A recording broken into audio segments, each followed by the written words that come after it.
hashtag replay. I'm not going to be before you long. Let's try this again, you guys. This is Season 2, Episode 3, One Piece live action. Let's jump right into it, y'all. So the episode begins with Luffy, you guys. Or we're going to start with Luffy, y'all. Luffy actually begins in his old-fashioned. He has a different outfit on this time. I actually like it. I like the fact that they don't make people wear the same clothes. Like, they let him switch it up. I would just like to know, where did he get this outfit? And where can I buy it at? Because I really like that baseball outfit. So the episode begins, y'all, of course, with Luffy believing everybody and trusting everything. And you know how people are like, oh, we love pirates, we love pirates. That should have been the first clue to get on that boat and sail off. But that didn't happen, y'all. Luffy is trusting everybody. They're eating, they're drinking, they're being merry. When suddenly he goes off to go to a bakery to eat, where they find out that the Baroque workers, Mr. Nine and Miss Wednesday, are actually there to knock him out. However, he does come to it when they realize that they're trying to take his ship. Now, this is a ship that Luffy worked for as a Straw Hat, and he's not going to let anybody take his ship. So he does try to thwart their plans, but then it comes to find out that they're not as bad as they think, and Luffy ends up helping them and giving the word. My whole thing is this: Nami's really in charge, but they kind of let Luffy do his own thing when they're like, where it was like, save Miss Wednesday, and Nami was like, Luffy was like, we will, and she's like y'all know y'all can do mutiny against him and like come against him, but that's not. They would feel bad because it's his dream to be king of the pirates, y'all.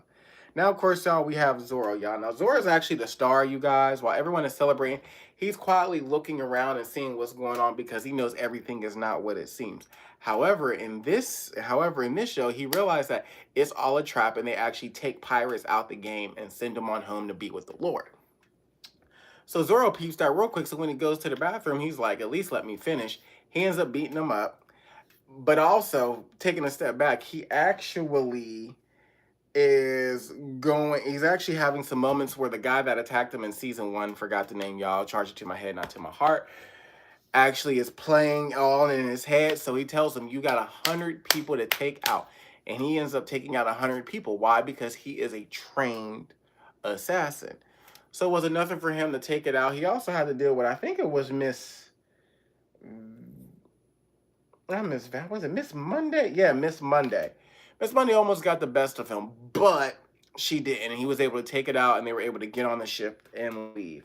Next, of course, we have Nami. Nami proves herself as a strategist.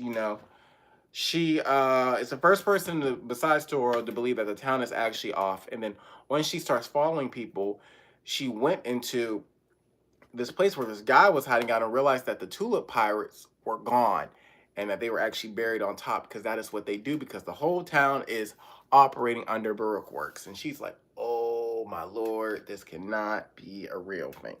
And it was. So she was able to knock him out, go tell the people, and they were able to fight off the people and get them on the ship. She later ends up helping Miss Valentine because her best friend, somebody that loves her and cares about her, ends up being sent on home to be with the Lord.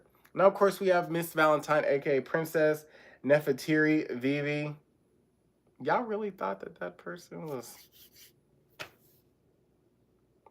Come on now. Anyway, y'all, it's the biggest revelation that Miss Wednesday actually is Princess Vivi, who actually went missing. She went undercover to try to see what Baroque Works is doing, because Baroque Works is trying to cause a civil war in her kingdom, and she's trying to thwart that. So she's going undercover to find out who is number 0 so she can stop it.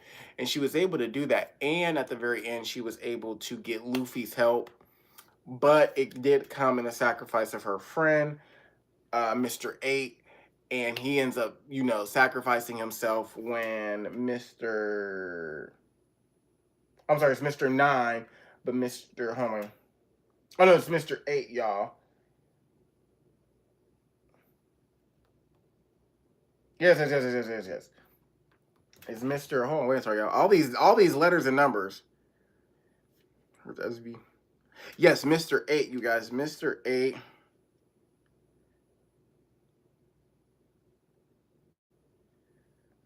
Yes. Mr. 8 and Vivi are together, you guys. Mr. 5 has the bomb fruit. And this bomb fruit is what actually is used, you guys, at the very end to take out Mr. 8. And Prince Vivi actually sees it, but Nami grabs a hold of her and tells her not to worry. Then, of course, you guys, y'all, we got the very end, y'all. We have Mr. 5 and Miss Valentine, y'all. Miss Valentine uses the kilo fruit, which allows her to change her body drastically, which means she can be as light as a feather and then increase it if she needs to crush people. My whole thing is this, y'all, because everybody has a bomb fruit, the slips, all this stuff. None of you are not special.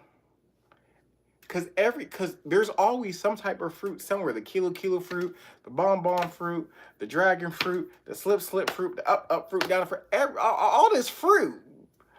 I'm glad people being healthy and eating all this fruit. But like, if this fruit is so readily available, it's like you kind of just expect somebody to have some superpowers. Like, don't you agree? That's how I feel, y'all. And of course, y'all, we have